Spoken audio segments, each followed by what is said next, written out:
அவர் போனாரு, யாரு அண்ணாமலை போனாரு லண்டனுக்கு. இப்போ 5 பேர் வந்திருக்கிறாங்க. யார் வந்தாலும் எங்களை பற்றி கவலை இல்லை, புரியுதுங்களா? ஆனால் ஒன்று மட்டும் சொல்கிறேன், பிஜேபின்றது தமிழ்நாட்டில் ஒரு கார்பரேட் கம்பெனினா, அகில இந்தியில் ஒரு கார்பரேட் கம்பெனினா பிஜேபி தான் மத்திய அரசை பொறுத்தவரை. அந்த கார்பரேட் கம்பெனிக்கு இன்னைக்கு managers and board of directors நியமிச்சிருக்காங்க. அதில் மேனேஜர் நியமித்தாலும் சரி, போர்ட் ஆஃப் டைரக்டர்ஸ் நியமித்தாலும் சரி. அதனால் வந்து எந்த ஒரு இதுவும் எங்களுக்கு கிடையாது. அதனால் வந்து அவங்க படி அவங்க செய்வாங்க, எங்கள் படி நாங்கள் செய்வோம். கேரள திரையுலகில் பாலியல் நடிகர்களுக்கு பாலியல்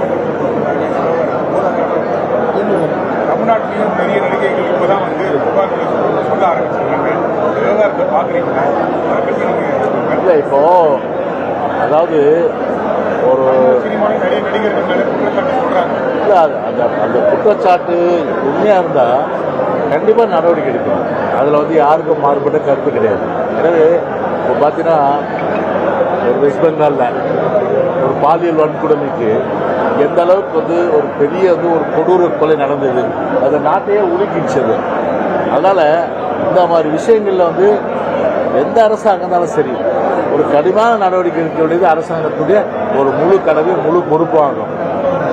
கார்த்திக் சிதம்பரம் வந்து ஒரு கடிதம் எழுதியிருக்காரு மேயர் பிரியாக்கு. யாரு? கார்த்திக் சிதம்பரம், காங்கிரஸ் எம்பி, மேயர் பிரியாக்கு ஒரு கடிதம் எழுதியிருக்காரு. கூவு மறுசீரமைப்பு எந்த பணியில இருக்கு, வெள்ளை அறிக்கை வெளியிடணும் அப்படின்னு கேட்டிருக்காரு. ஒரு கூட்டணிக்குள்ளேயே இந்த மாதிரியான ஒரு குழப்பங்கள் இருக்கு, எப்படி பாக்குறீங்க? அது கூவம்னால யார் ஞாபகம் வரும்? யார் ஞாபகம் வரும்? திரு மு கருணாநிதி தான் ஞாபகம் வரும். திரு மு கருணாநிதி அன்னைக்கு கூவ சீரமைப்பு சொல்லிட்டு அன்னைக்கு நிறைய அளவுக்கு ஒரு கொள்ளை நடந்தது. அது பெரிய அளவுக்கு புரட்சி தலைவர் எம்ஜிஆரால் அன்னைக்கு வந்து அடையாளம் காட்டப்பட்ட அந்த ஊழலை வெளிக்கொண்டு வந்தாங்க. அன்னைக்கு அது கூட பல பேர் சொன்னாங்க, இந்த மாதிரி வந்து கூவத்தில் வந்து நாங்கள் தூர் வைக்கணும், அதெல்லாம் சொல்லி அது கிண்டல்லாம் பண்ணுற அளவுக்கு கூட ஆளாகி போச்சு. அதனால் இப்போது தந்தை வழியில் இவங்க வந்து அது சீரமைப்புன்னு சொல்லிட்டு எடுத்து வந்துருக்குறாங்க. ஸோ இதுலேயும் வந்து ஒரு மிகப்பெரிய அளவுக்கு ஊழல் நடப்பதற்கான அந்த வாய்ப்புகள் 100% இருக்குது. அதனால் கண்டிப்பாக வந்து பார்த்தீங்கன்னா ஒரு சீரமைக்க மாட்டாங்க, அவங்க தான் வந்து தங்களை சீரமைச்சுப்பாங்க இதன் மூலம், அதாவது பொருளாதார ரீதியாக.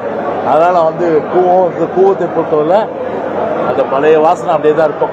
சார், அன்றைய காலகட்டத்தில் தலித் முதல்வராக தனபாலை கொண்டு வர முயற்சிக்கிறோம். அப்போது தலித்ல இருக்கக்கூடிய அந்த எம்எல்ஏக்களே சம்மதிக்கல அப்படின்னு சொல்லிட்டு சசிகலாவோட சகோதரர், அவருக்கெல்லாம் நான் பதில் சொல்ல அவசியம் இல்லை. சரிதானா? நீங்கள் ஒரு உதயநிதி கேட்குறது சொல்லுங்க, ஸ்டாலினை கேட்குறது சொல்லுங்க, அரசியல் கட்சி தலைவர்களை பற்றி கேட்குறது சொல்லுங்க. சும்மா அவருக்கு வந்து ஏதோ ஒன்று சொல்லிட்டு போறாருன்னா அதுக்கெல்லாம் பதில் சொல்ல வேண்டியது.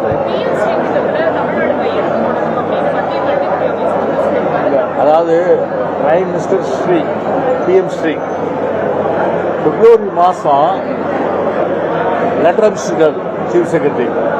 அதாவது இந்த திட்டத்திற்கு, கல்வி திட்டத்திற்கு நாங்கள் முழு ஒத்துழைப்பு தர சொல்லிட்டு பிப்ரவரி மாதம் அங்கே அனுப்பிட்டு இப்போ வந்து எதிர்ப்பு தெரிவிக்கிறாங்க. எப்படிப்பட்ட ஒரு துக்ளக் அரசாங்கம், அதாவது ஒரு கேடுகட்ட ஒரு துக்ளக் அரசாங்கம் சொன்னா, ஒரு முட்டாள் அரசாங்கம் உலகத்திலே இருக்குன்னா திமுக அரசாங்கம், கார்பரேட் அரசாங்கம் தான். முன்னாடி எங்க போச்சு புத்தி? ஒரு கையெழுத்து போடுறதுக்கு முன்னாடி PM ஸ்ரீல என்னென்ன அம்சங்கள் இருக்கு அதெல்லாம் வந்து தெளிவுபடுத்திட்டு அதன் பிறகு நீங்க லெட்டர் போனாவா, அதெல்லாம் கிடையாம முதல்ல லெட்டர் அனுப்பிச்சுட்டு இப்போ வந்து நாங்க ஏத்துக்கணும்னு சொன்னா யூட்டன் எதுக்கு இது? அப்போ எப்படிப்பட்ட அளவுக்கு வந்து ஒரு புத்தி கெட்ட அரசாங்கம் இன்னைக்கு தமிழ்நாட்டை ஒரு துக்ளக் அரசாங்கம் ஆண்டு இதை விட ஒரு உதாரணம் நிச்சயமா இருக்க முடியாது.